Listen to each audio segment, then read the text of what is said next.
Hello guys, welcome back, and in this lesson we are going to consider how to write responses in our or rather for our API documentation. So currently we have the body, we have the headers, we have the URI parameters, but we don't have sample responses for the request that the user will be having. So we want to make sure that we have sample responses for the user so that when he make a request, he know what he's expecting. So without further ado, let us dive in and see how to do this. So I'll go here. I've already prepared some code here, some responses from what we had. So I'm just going to just press it like that. So it's also quite easy, the same as the body parameters. So for the response, you have to start with at response and then the code that you want, the response code that you want. In our case, for example, when you register a user, the response code that we'll get is 201, and then the scenario is more like a description when the response occurs. In our case, it occurs when registering a user, and then you actually paste the actual response here. So this is the actual response. So we have at response, the response code, the scenario, which is the description when the response occurs, and then the actual response. So let me do this quite fast for the others, and then we can be able to proceed. So I've done this for the others, and now if we look down here, we can see that for the login, we have the response. I'm expecting 200. The scenario is login a user. Then the response itself is object like this. We have the message, the user, and the token.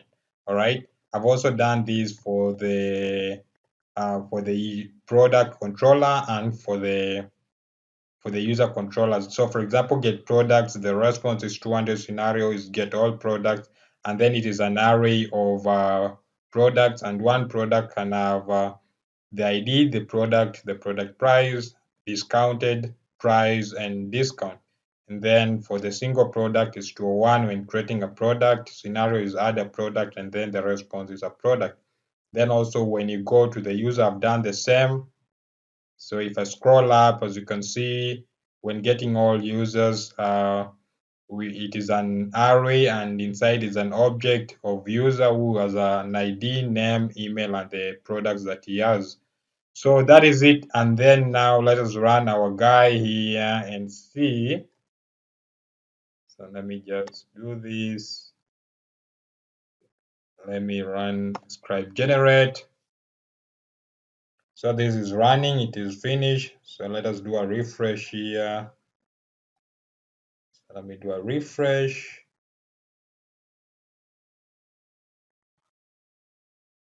And there we go. When I do a refresh, as you can see now, this response is added here. So for example, when registering the user, it generates this example response with 201 and the scenario description that we put here, and here is the response that we did put.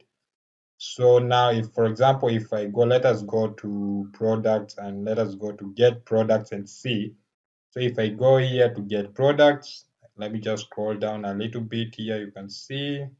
As you can see, it generates an array of product, as you can see here, and we have products, and on top here is example response 200 get all products.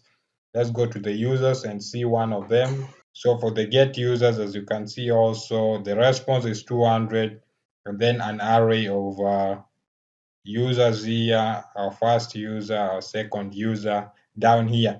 So that is it, guys. That is how you generate responses for your API documentation. So, guys, this brings us to the end of this course. It has been a wonderful journey. It has been a long journey, but I hope you have been able to learn and you're now fully equipped to take your skill to the next level and build real world application and just play around and build anything that you want. Thank you so much for sticking around. Thank you so much for being my partner, being my friend, being my student, and hope we'll meet in the next course, and all the best in your career. Until we meet again, bye bye.